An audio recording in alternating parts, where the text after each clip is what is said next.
NTPC का ब्रह्मास्त्र number 1 में आप सभी का स्वागत है। ठीक है, क्वेश्चन नंबर 1 देखिए, एनटीपीसी में आप जानते हो सवाल जो कुछ इस प्रकार आता है। ठीक है, मतलब 4 ऑप्शन होते हैं, उसके नीचे फिर 4 ऑप्शन होते हैं। सवाल ऐसे पूछता है आपसे, है ना, रोलेट एक्ट किस वर्ष पारित हुआ था? 1919 में, 1921 में, 1929 में, 1916 के अंदर। D C A B 4 option आपके सामने। ठीक है, देखो पहली बात दोस्तों, आपके यहाँ पर 4 साल लिखे हुए हैं। एक तो लिखा हुआ है 1916 लिखा हुआ है, एक लिखा हुआ है 1919, एक लिखा हुआ है 1921 और एक आपके लिखा हुआ है 1929। ठीक है, इन चारों साल के बारे में बात करते हैं। ठीक है, देखो जो 1916 है आपके, यहाँ पर आप जानते हो इस वर्ष दोस्तों कांग्रेस का लखनऊ अधिवेशन हुआ था। पेपर के लिए महत्वपूर्ण सवाल है। और आप ये भी जानते हो कि जो लखनऊ अधिवेशन था, इसके अंदर अंबिका चरण मजमूदार जो है यह इसके अध्यक्ष थे। ये भी आपको ध्यान रखना है। ठीक है, और इसी अधिवेशन में कांग्रेस और मुस्लिम लीग जो है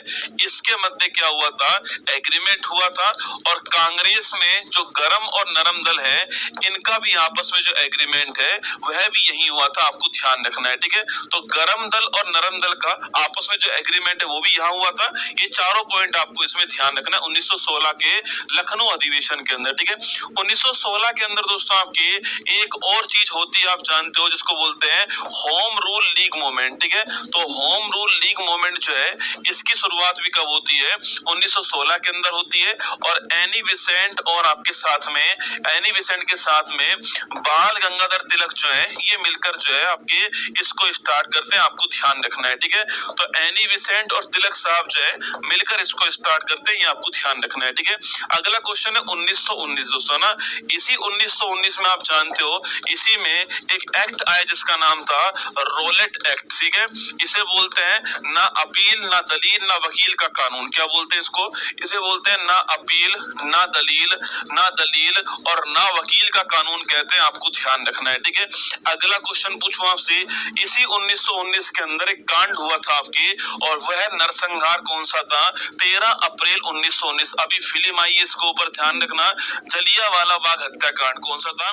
जलियांवाला बाग जो हत्याकांड है अमृतसर के अंदर हुआ था। 13 अप्रैल की तारीख को था, बैसाखी। आपके ध्यान रखना है। ठीक है, हाँ, बीएचयू की स्थापना भी कब होती है? बीएचयू की स्थापना भी आपके 1916 के अंदर होती है। ध्यान रखना। ठीक है, तो 13 अप्रैल 1919 को जलियांवाला बाग हत्याकांड, ये भी आपसे सवाल पूछ सकता है यहाँ पर। ठीक है, अगला क्वेश्चन देखिए 1921 दोस्तों ना।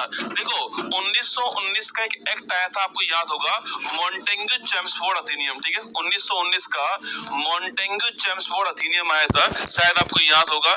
ये मॉन्टेग्यू चेम्सफोर्ड जो अधिनियम है ना, ये सवाल पूछो कब लागू हुआ था, तो ये आपके 1921 में लागू हुआ। बड़ा बढ़िया क्वेश्चन है। सवाल पूछे कि भाई 1919 का मॉन्टेग्यू चेम्सफोर्ड अधिनियम जो है, सवाल आपसे पूछे कि 1919 का गवर्नमेंट ऑफ इंडिया एक्ट जो है वो कब लागू हुआ था, तो लागू हुआ था कब? आपके 1921 के अंदर। इसको थोड़ा आपको ध्यान रखना है। ठीक है, 1921 में लागू हुआ।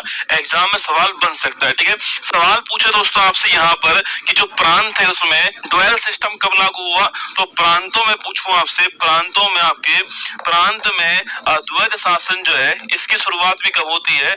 इसकी शुरुआत भी 1919 के एक्ट से होती है। आपको ध्यान रखना है। ठीक है, अगला ऑप्शन है 1929 दोस्तों ना। 1929 के अंदर कांग्रेस का लाहौर अधिवेशन हुआ था। ठीक है, और इस लाहौर अधिवेशन के अध्यक्ष कौन थे? आपके पंडित जवाहरलाल नेहरू इसके अध्यक्ष थे। और मैंने आपसे कहा कि जो पंडित जवाहरलाल नेहरू इस लाहौर अधिवेशन के अध्यक्ष थे, इसमें ध्यान रखना है, इसमें पूर्ण स्वराज की मांग होती है। किसकी मांग होती है? पूर्ण स्वराज की मांग होती है। और अगले दिन 26 जनवरी को, कब? आपके 26 जनवरी 1930 को नोट कीजिएगा। आपके 26 जनवरी की तारीख को आप जानते हो 1930 के अंदर जो है पूर्ण स्वराज दिवस बनाया गया। आपके पूर्ण स्वराज दिवस जो है यह बनाया गया था। आपको ध्यान रखना है। ठीक है, तो इस एक क्वेश्चन में हमारा आंसर क्या हो गया? हमारा आंसर हो गया 1919 का रोलेट एक्ट हमारा ठीक आंसर है। तो हमारा 1919 ठीक आंसर है, ऑप्शन नंबर 1 है। और यहाँ पर ऑप्शन नंबर 3 देखो, ये एनटीपीसी की दोस्तों खास विशेषता है। कई लोग सोचते हैं ऑप्शन नंबर 1 यहाँ टिक कर देंगे, ये आपके ऑप्शन नंबर 1 में डी ऑप्शन लिखा हुआ है। ठीक है, इसलिए जहां पर ए होगा ना उसको टिक करना है। ये थोड़ी सी बारीक बात है, ध्यान रखना। शुरुआत में आपको समझा रहा हूँ ये बात, है ना। मेरा हर सवाल ऐसे ही होने वाला है। ठीक है, तो ऑप्शन नंबर 3 जो है आपके